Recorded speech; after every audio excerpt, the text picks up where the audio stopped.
नमस्कार and welcome back to all my warriors. तो आज हम बात करने वाले हैं ब्रिक्स के बारे में and this is very important for our exam point of view. तो हमें हर एक डिटेल इसमें समझनी है क्योंकि ब्रिक्स में अब ये बात कही जा रही है कि वो एक नया पेमेंट सिस्टम डेवलप कर सकते हैं। यानी कि अभी तक जो ब्रिक्स देशों के बीच में व्यापार होता था वो डॉलर में होता था, लेकिन डॉलर का प्रभाव बहुत ज़्यादा बढ़ गया है। तो यहाँ पर अब डॉलर के प्रभाव को कम करने के लिए न्यू आपका पेमेंट मेथड भी आएगा और इसमें विस्तार भी किया जाएगा। माना जा रहा है कि यहाँ पर हम अमेरिका का जो प्रभाव है, बेसिकली डॉलर का जो प्रभाव है, उसको कम करना चाहते हैं और एक न्यू पेमेंट सिस्टम यहाँ पर डेवलप किया जाएगा ब्रिक्स देशों के बीच में। साथ ही और भी बहुत सारे यहाँ पर मुद्दे हैं जिनके बारे में डिस्कशन किया जाएगा। तो इन सारी चीज़ों को डिटेल में जानेंगे। मेरा नाम है प्राची मिश्रा और संस्कृति IAS के इस प्लेटफॉर्म पर आप सभी का स्वागत है। वीडियो का अंत तक जरूर देखिएगा क्योंकि बहुत सारे इंपॉर्टेंट पॉइंट्स हैं जो यहाँ पर अभी कवर किए गए हैं। चलिए आ जाते हैं इसके ब्रिक्स के बारे में। देखिए, ब्रिक्स समिट 2024 क्या एजेंडा है, इसका शेड्यूल क्या रहने वाला है, की डिस्कशन के पॉइंट्स क्या रहने वाले हैं। यहाँ पर जो सबसे इंपॉर्टेंट अभी की डिस्कशन है विच इज ऑन पेमेंट, किस में पेमेंट होगा, न्यू पेमेंट सिस्टम क्या होगा, क्राइटेरिया उसका कैसे बढ़ाया जाएगा, इन सारी चीज़ों पर बात होनी है यहाँ पर। तो इसी को हम समझेंगे। हाल ही में आप देखोगे तो रूस के कजान शहर में 22 अक्टूबर से आपका ये शुरू हो चुका है और 24 अक्टूबर तक ये सम्मेलन होने वाला है। मेजबानी क्योंकि इस बार रूस कर रहा है तो रूस में इसका आयोजन हो रहा है। ठीक है, इस सम्मेलन में कुछ नए देशों को जोड़ने की भी संभावना है। वर्तमान में यदि मैं बात करूं तो कुल 10 सदस्य हैं इसके, और भी देशों ने इसमें जुड़ने की इच्छा जाहिर करी थी। तो जैसे ही ये सम्मेलन खत्म होगा तो हमें देखने को मिल सकता है कि शायद नए देश इसके सदस्य बन चुके हों। ठीक है, आगे बात कर लेते हैं प्रमुख बिंदु क्या है इसके। देखिए, इस संगठन का उद्देश्य जो है वो है आर्थिक। हमेशा से ही इसका उद्देश्य जो रहा है वो आर्थिक ही रहा है। अपने आप को फाइनेंशियली बहुत ज़्यादा पावरफुल बनाना है, फाइनेंशियली अपने आप को डेवलप करना है। तो आर्थिक ही इसका मेन उद्देश्य रहा है। वर्तमान भू राजनीतिक परिस्थितियों में इसका बड़ा महत्व माना जाता है, लेकिन मेजबान देश आप सभी जानते हैं कि युद्ध में भी बिजी है। पिछले 2.5 साल से यदि मैं बात करूं तो यूक्रेन के साथ इसका युद्ध चल रहा है। चीन, यूरोप और अमेरिका के साथ ट्रेड वॉर में ये उलझा हुआ है और इसी वर्ष संगठन का सदस्य बनने वाला ईरान भी इजराइल के साथ युद्ध से घिरा हुआ है। तो इसीलिए यहाँ पर आप देखिए कि 2 देश ऐसे हैं जो युद्ध में व्यस्त हैं और ये दोनों ही देश किसके हो जाते हैं, ब्रिक्स के हो जाते हैं। तो कहीं ना कहीं इस संगठन पर इसका प्रभाव तो जरूर पड़ता हुआ दिखाई दे रहा है। ब्रिक्स ग्लोबल साउथ यानी कि विकासशील देशों के बड़े मंच के तौर पर उभरा है, जाना जाता है। आगे बात करें ब्रिक्स की भागीदारी की कि जीडीपी के तौर पर, क्षेत्रफल के तौर पर ये कितना बड़ा समूह हो जाता है। तो यदि मैं देखूं वैश्विक आबादी के तौर पर तो ये 46% हिस्से को ब्रिक्स आपका कवर करता हुआ आपको दिखाई देगा। वहीं यदि मैं बात करूं दुनिया की कितनी परसेंट जीडीपी ये लीड कर रहा है तो 29%, और बात करें वस्तु व्यापार की तो 22% हिस्से को ये ब्रिक्स देश प्रतिनिधित्व करते हैं। ब्रिक्स देश यहाँ पर हिस्सेदारी अपनी निभाते हैं। रूस के राष्ट्रपति व्लादिमीर पुतिन ने पिछले सप्ताह ब्रिक्स बिजनेस फोरम में कहा कि ब्रिक्स प्लस देशों में जीडीपी 60 लाख करोड़ डॉलर के पार हो चुकी है and this is the very huge number and the positive point for BRICS countries. आगे बात करते हैं, इस लिहाज से यह संगठन G7 से भी बड़ा हो गया है एंड यही हमारे लिए इंपॉर्टेंट है। आगे देखते हैं, वर्ष 2023 में वैश्विक विकास में ब्रिक्स का जो हिस्सा रहा है वो 40% तक रहा है। ब्रिक्स के सदस्य देशों की विकास दर जो है उसमें 4% की बढ़ोतरी दर्ज करी गई है और वहीं G7 देशों की 1.7 और विश्व औसत 3.2% रहने का अनुमान यहाँ पर बताया जा रहा है कि जो G7 देशों की जो विकास दर है वो 1.7% है, जबकि यदि हम वैश्विक औसत दर देखें सभी देशों की विकास दर की तो वो आपकी 3.2% ही है। लेकिन सिर्फ और सिर्फ ब्रिक्स देश ऐसे हैं जिनकी विकास दर 4% रहने की उम्मीद है। आगे बात करते हैं, विश्व निर्यात में इन देशों का जो हिस्सा है वो 22% है, जैसे आगे मैंने बताया। आगे बात करते हैं, भारत के लिए ब्रिक्स का महत्व इतना ज्यादा क्यों हो जाता है, क्यों हमेशा भारत जो है लीड करना चाहता है और अपनी स्थिति को बहुत ही स्ट्रॉन्ग बनाना चाहता है, चाहे वो क्वाड हो चाहे वो ब्रिक्स हो। तो उसका रीजन आपको ये देखने को मिलेगा, एक तो वो चाइना हो गया, पाकिस्तान हो गया, हिंद महासागर क्षेत्र हो गया, इन सारी चीज़ों पर अपना जो प्रभुत्व है वो स्थापित करना चाहता है, उनको टैकल करना चाहता है। दूसरा, अपने आप को बहुत ही जल्द वो विकसित देशों की सूची में शामिल करना चाहता है। ठीक है, तो देख लेते हैं भाई, दुनिया को आज एक संतुलित व्यवस्था की जरूरत है। भारत के लिहाज से भी बहुपक्षीय विश्व व्यवस्था बेहतर विचार है। वर्तमान ट्रेड वॉर, यहाँ तक कि अमेरिकी राष्ट्रपति चुनाव के नतीजे भी भारत को प्रभावित यहाँ पर करते हुए दिखाई देंगे। भारत ऊर्जा का बड़ा आयातक बना रहेगा। ठीक है, इसीलिए पश्चिम एशिया में शांति भारत के हक में है। और सबसे ज्यादा यदि मैं बात करूं कि कहीं पर स्थितियां स्थिर रहेंगी, शांत रहेंगी, तो पश्चिम एशिया में एकमात्र देश हो जाता है, वो हो जाता है भारत। और इसीलिए भारत का जो पर्सपेक्टिव है, भारत की जो उपस्थिति है, वो हर जगह पर मायने रखती है। चाहे रूस यूक्रेन युद्ध हो और चाहे आपका ईरान इजराइल वॉर हो, जहां पर ईरान ने भारत से मदद मांगी थी और ईरान ने कहा था कि मुझे भरोसा है कि भारत इजराइल को समझा सकता है, युद्ध को रुकवा सकता है। तो आपको देखने को मिलेगा कि वर्ल्ड लेवल पर भारत की जो उपस्थिति है इस टाइम वो बहुत ही स्ट्रांग है। और आप सभी इस पर अपनी क्या राय रखना चाहते हैं मुझे अवश्य बताएं। आपका यदि कोई पॉइंट हो, कोई बिंदु हो जो आपको लग रहा हो कि हाँ, यहाँ पर अब ये सिनेरियो हमें देखने को मिल रहा है और धीरे धीरे जो इंडिया है वो पावरफुल बनता हुआ आपको दिखाई देगा, ताकि वह ईरान से कच्चा तेल आयात जारी रख सके। ठीक है, आगे बात करते हैं। भारत ने हाल ही के वर्षों में तेज गति से विकास करना शुरू कर दिया है, इसीलिए भारत को अपने विकास के लिए ब्रिक्स जैसे संगठन की जरूरत भी है। विकासशील जगत में लीडर की भूमिका बनने के लिए ये बहुत ही ज्यादा जरूरी हो जाता है और भारत वो काम बखूबी अभी कर सकता है। बात करें सम्मेलन के मुख्य विषय क्या रहने वाले हैं इस बार के, and this is the very important. सबसे पहले बात करेंगे विस्तार होने की बात कही जा रही है कि ब्रिक्स जो समूह है वो आपका और बड़ा होगा।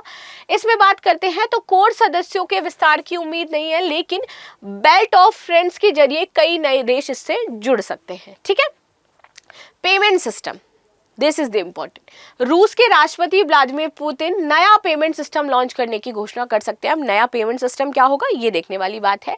एनडीबी क्या है? इन्वेस्टमेंट प्रोजेक्ट्स के लिए बड़ी जो मांग है, इसको देखते हुए न्यू डेवलपमेंट बैंक से पूंजी बढ़ाई जा सकती है ब्रिक्स देशों के लिए।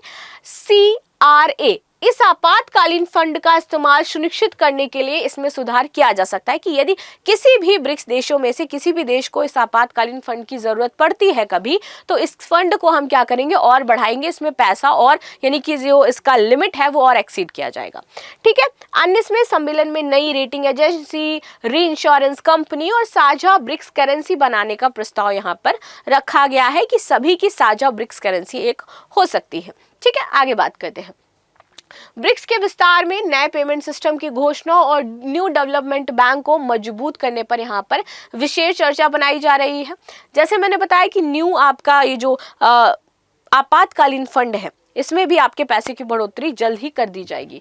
ब्रिक्स देशों की निर्यात की संभावनाओं की यदि बात करें तो ब्रिक्स देशों को निर्यात की संभावनाओं पर निर्यातकों के संगठन FIO के महानिदेशक अजय सहाय, इनके द्वारा बताया गया कि भारत से रूस को निर्यात बढ़ा है। तो भारत से रूस का जो निर्यात है वो ऑलरेडी आपको बढ़ता हुआ दिखाई देगा, लेकिन चीन को होने वाले निर्यात में यहाँ पर गिरावट आई है। ठीक है, चीन का निर्यात कम हो रहा है, इंडिया का बढ़ रहा है। अप्रैल से अगस्त में चीन से आयात 16% तक बढ़ा है और वही निर्यात 10% तक घट गया है। ब्राजील के साथ हमारा ट्रेड बैलेंस में है। इंडस्ट्री के लिए मेटल और अन्य कच्चे माल की आपूर्ति वहां से हो रही है। रूस से आयात अधिक होने के कारण व्यापार जो घाटा है वो काफी अधिक है। वर्ष 2023 में हमने रूस से करीब $57 अरब का कच्चा तेल खरीदा था। ब्रिक्स के विस्तार की बात करें तो आप देखिए कि ब्रिक्स में मूल रूप से आपके 4 ही देश थे, ब्राजील, रूस, भारत और चीन। इसके बाद 2010 में आपका साउथ अफ्रीका ऐड हो गया था और इसके बाद आप देखोगे 4 देशों के जुड़ने के बाद ब्रिक्स प्लस बन गया, जिसमें वर्तमान में 9 देश और अभी एक 10 देश और टोटल आपके शामिल हो गए हैं। न्यूयॉर्क में 20 सितंबर 2006 को संयुक्त राष्ट्र महासभा की बैठक के दौरान ही पुतिन के आग्रह पर ब्रिक्स के सदस्य देशों की मंत्री स्तरीय बैठक भी आयोजित हुई थी। आगे बात करते हैं। वर्ष 2023 में जोहान्सबर्ग सम्मेलन में सऊदी अरब भी इसमें शामिल होने पर सहमत हुआ था। हालांकि अभी तक इसमें वैसे जुड़ा नहीं है, लेकिन कहा जाए टोटल अभी हमारे पास कितने हैं, 10 सदस्य देश हैं। इसके अलावा अफ्रीका के 17, दक्षिण अमेरिका के 7, एशिया के 19, यूरोप के 3 और कुल 46 देशों ने ब्रिक्स के साथ जुड़ने में रुचि दिखाई है। तो कुल 46 कंट्रीज हैं जो ब्रिक्स में अभी जुड़ना चाहती हैं। इसी वर्ष 2 सितंबर को तुर्की ने भी इस संगठन में जुड़ने के लिए औपचारिक आवेदन किया था। वह 18 फरवरी 1952 से नाटो का सदस्य है और यूरोपियन यूनियन के साथ उसका समझौता है। ठीक है, आगे बात करते हैं नए पेमेंट सिस्टम की घोषणा के बारे में, और ये इंपॉर्टेंट है। ठीक है, रूस सम्मेलन में इसकी अवधारणा पेश की गई है। इस पेमेंट सिस्टम में केंद्रीय बैंकों की डिजिटल करेंसी पर यह आधारित होने वाला है। डिजिटल करेंसी की बात की जा रही है। इस महीने की शुरुआत में मॉस्को में रूस में विदेश मंत्रालय ने एक उच्च स्तरीय सेमिनार में इसका कॉन्सेप्ट पेश किया था। यह अंतरराष्ट्रीय पेमेंट सिस्टम वीजा और मास्टर कार्ड के विकल्प के तौर पर आपका होने वाला है। आगे बात करते हैं, इसे एक तरीके से ग्लोबल फाइनेंस में अमेरिका का प्रभुत्व कम करने की दिशा में कदम उठाते हुए देखा जा रहा है। रूस ने इसे ब्रिक्स ब्रिज नाम दिया है इस करेंसी को। इस पेमेंट सिस्टम से सदस्य देशों के केंद्रीय बैंक अपने डिजिटल प्लेटफॉर्म के माध्यम से क्रॉस बॉर्डर सेटलमेंट कर सकते हैं, सिर्फ और सिर्फ अपने देश में बैठ करके। अगर ये पेमेंट सिस्टम सस्ता और तेज हुआ तो दूसरे विकासशील देश भी इसको अपना सकते हैं। अमेरिका प्रभाव को कम करना, यानी कि इस समय लगभग आप देखो तो 90% जो वैश्विक विदेशी मुद्रा कारोबार है वो डॉलर में ही होता है। ठीक है, इसीलिए डॉलर का इतना ज्यादा महत्व है। करीब 58% विदेशी मुद्रा भंडार जो डॉलर में है। आगे बात करते हैं, अंतर्राष्ट्रीय स्तर पर पेमेंट का सबसे बड़ा हब अमेरिका ही है, जहां अंतर्राष्ट्रीय बैंक विदेशी मुद्रा का लेन देन करती है। अमेरिका का नियंत्रण होने के कारण वह डॉलर के प्रवाह पर नजर भी रख सकता है। बैंकिंग ट्रांजैक्शन के लिए Belgium state Swift messaging system के जरिए आप देखोगे कि 200 से अधिक आपके करीब देश हैं जो 11,000 बैंक यहाँ पर जुड़े हुए हैं और इस पर वर्क कर रहे हैं। प्रतिबंध के कारण वर्ष 2018 में ईरान को इससे अलग कर दिया गया था और 2022 में यूक्रेन पर रूस के हमले के बाद रूसी बैंकों को भी इससे अलग कर दिया गया, और यही वजह है कि रूस अब इसको टैकल करने के लिए अपना पेमेंट सिस्टम लेकर के आ रहा है। इसके अलावा पश्चिम देशों में रूस में करीब 280 अरब डॉलर की संपत्ति भी जब्त कर ली गई थी। अब बात कर लेते हैं थोड़ा सा हम ब्रिक्स और G7 और G20 की थोड़ी सी तुलना कि तीनों के बीच में स्ट्रॉन्गर इस टाइम कौन सा हो जाता है। देखिए, विश्व जीडीपी में हिस्से की बात करें यदि मैं G7 और G20 की, तो ब्रिक्स 29% लीड कर रहा है, G7 43% एंड G20 78%। आगे बात करते हैं वस्तु व्यापार की हिस्सेदारी की, तो ब्रिक्स 22%, G7 31% और G20 60%। लेकिन यहाँ पर आप ये भी देखिएगा कि संख्या भी तो G20 की ज्यादा है। विश्व आबादी में हिस्सेदारी ब्रिक्स की 46% है, G7 की 10% है और G20 की 59% है। प्राकृतिक गैस उत्पादन में 32% हो जाती है, कच्चा तेल उत्पादन में 43% हो जाती है। आगे बात करते हैं पेट्रोलियम पदार्थों के आयात में ब्रिक्स के सदस्य देशों की हिस्सेदारी अपनी 38% है। ठीक है, आगे आ जाते हैं। न्यू डेवलपमेंट बैंक का बढ़ सकता है आकार। यहाँ पर आर्थिक नीतियों पर जब चर्चा की गई ब्रिक्स में, तो यहाँ पर ये बोला गया कि न्यू डेवलपमेंट बैंक जो है इस पर फोकस ज्यादा रहेगा, क्योंकि हमें ग्लोबल साउथ में इन्वेस्टमेंट प्रोजेक्ट के लिए बढ़ती मांग को पूरा करना है और इसके लिए हमें ज्यादा पैसा चाहिए, इसलिए हम इसका क्या है आकार बढ़ाएंगे। BCG के अनुसार न्यू डेवलपमेंट बैंक और Asian infrastructure and investment bank ने वर्ष 2023 तक इंफ्रास्ट्रक्चर, जन स्वास्थ्य व स्वास्थ्य ऊर्जा जैसे क्षेत्र में 31 अरब डॉलर का कर्ज अभी तक प्रदान किया है। ठीक है, इन्वेस्टमेंट प्रोजेक्ट के लिए आप देखोगे तो NDB की जो डिमांड है वो लगातार बढ़ रही है और NDB के पहले ब्रिक्स डेवलपमेंट बैंक के नाम से भी जाना जाता है। ये मुख्य रूप से इंफ्रास्ट्रक्चर प्रोजेक्ट के लिए कर्ज प्रदान करता है। ये हर वर्ष आप देखोगे तो 34 अरब डॉलर का कर्ज देने के लिए अधिकृत है। शुरू में 5 सदस्य देशों ने इसमें 10-10 अरब डॉलर की पूंजी दी थी। आर्थिक संकट के लिए इसमें कॉन्टिजेंट रिजर्व अरेंजमेंट CRA का गठन हुआ है। सदस्य देश अभी तक इस फंड का इस्तेमाल लेकिन नहीं कर पाए हैं, अभी तक किसी को भी ऐसी आपात जरूरत नहीं पड़ी। एक क्रेडिट रेटिंग एजेंसी का भी यहाँ पर गठन करने की बात की जा रही है। अंतरराष्ट्रीय रेटिंग एजेंसियां पश्चिमी देशों में स्थित है और रूस का कहना है कि इनका वो क्या करती है, राजनीतिक दुरुपयोग होता है। तो हम चाहते हैं एक क्रेडिट रेटिंग एजेंसी अपने ब्रिक्स के लिए गठित कर दी जाए ताकि हम यहाँ पर सभी लोग कार्य कर सके। कच्चा तेल कारोबार को बाधा दूर करने के लिए री इंश्योरेंस कंपनी बनाने पर भी चर्चा हुई है। पश्चिम की बीमा जो कंपनियां हैं, बीमा कंपनियां, ये रूसी टैंकरों का बीमा नहीं कर रही हैं। इससे रूस को तेल का निर्यात करने में काफी दिक्कत आ रही है। इसलिए चाहते हैं कि हम एक अपनी क्रेडिट एजेंसी बजाएं ताकि हमारे पास जो तेल का आयात और निर्यात है वो हम आसानी से कर सके। पुतिन एक साझा ब्रिक्स करेंसी बनाने पर जोर दे रहे हैं और इसको इस सम्मेलन में लॉन्च किया जा सकता है। BRICS plus payment task force, finance think tank network, space corporation joint committee का भी गठन किया है। इससे इन देशों को नई टेक्नोलॉजी मिलेगी और बौद्धिक संपदा अधिकार जैसे क्षेत्र में ये आगे बढ़ भी पाएंगे। कृषि के लिए नया रोड मैप बनाया जा रहा है और इसके सहित और भी कई महत्वपूर्ण जो बातें इसमें शामिल की गई हैं। ब्रिक्स के बारे में बात करें तो इसे सितंबर 2006 में स्थापित किया गया था। शुरुआत में सिर्फ ब्राजील, रूस, भारत और चीन थे। ठीक है, 2010 में इसमें साउथ अफ्रीका शामिल हो गया। मुख्यालय की बात करें तो चीन के संघाई में इसका मुख्यालय हो जाता है। क्रम के अनुसार इनके नाम रखे गए हैं। इसमें नए सदस्य जो जुड़े हैं मिस्र, इथोपिया, ईरान, सऊदी अरब और संयुक्त अरब अमीरात हो जाते हैं जो इसमें ऐड हुए हैं। ब्रिक्स के महत्वपूर्ण शिखर सम्मेलन, तो ब्रिक्स देशों की जो पहली आधिकारिक बैठक हुई थी वो 16 जून 2009 को हुई थी। भारत की यदि बात करें कभी अध्यक्ष रहा तो 2021 में रहा है। कोविड काल 2020, 21 और 22 में ये सम्मेलन वीडियो कॉन्फ्रेंसिंग के जरिए हुआ था। 2023 में ब्रिक्स का 15 शिखर सम्मेलन 22 से 24 अगस्त को दक्षिण अफ्रीका में हुआ था और अभी ये रूस में हो रहा है। आगे आ जाते हैं लास्ट क्वेश्चन की, निम्नलिखित में से कौन सा देश ब्रिक्स संगठन का पूर्ण सदस्य बन गए हैं? मिस्र, ईरान, संयुक्त अरब अमीरात, इराक, अर्जेंटीना, सऊदी अरब या फिर इथोपिया। आप सभी इस कूट का सही उत्तर चुने। 1 2 3 4 6 है, दूसरा है 2 3 5 6, तीसरा है 1 5 6 7 और अंत में है 1 2 3 4 5। तो आप सभी इसका आंसर जरूर दें। मिलते हैं नेक्स्ट क्लास में, तब तक के लिए धन्यवाद।